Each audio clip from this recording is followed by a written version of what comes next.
ഒരു ദിവസം റസൂലുള്ളാഹി സ്വല്ലല്ലാഹു അലൈഹി വസല്ലമയുടെ മുമ്പിൽ വന്നുകൊണ്ട് ഒരാൾ വളരെ വിഷമത്തോടെ വേദനയോടെ പറഞ്ഞു, എന്റെ ഹൃദയത്തിന് കാഠിന്യമാണ്, എന്റെ ഹൃദയത്തിൽ കാരുണ്യം വരുന്നില്ല, എന്റെ ഹൃദയം പരുക്കൻ ഭാവങ്ങളിലേക്ക് പോവുകയാണ്, അതുകൊണ്ട് ഞാൻ എന്ത് ചെയ്യണം?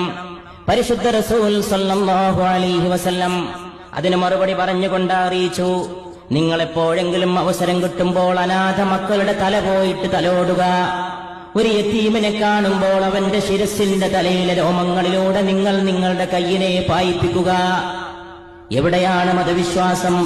എന്താണ് മതവിശ്വാസം?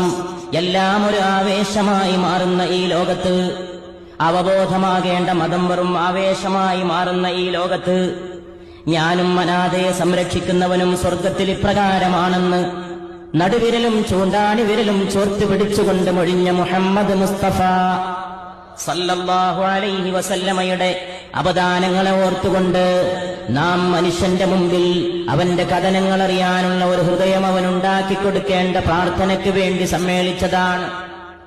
ഇന്ന് മനുഷ്യന് യഥാർത്ഥ ദുഃഖം കണ്ടാൽ അവന്റെ മനസ്സുണരുന്നില്ല. സ്ക്രീനിൽ കാണുന്ന ദുഃഖത്തിനു വേണ്ടി മാത്രമേ മനസ്സുണരൂ. രോഗിയായി കിടക്കുന്ന ഒരു മനുഷ്യൻ അയൽപക്കത്തുണ്ടെങ്കിൽ ഒരു ദിവസം റസൂലുള്ളാഹി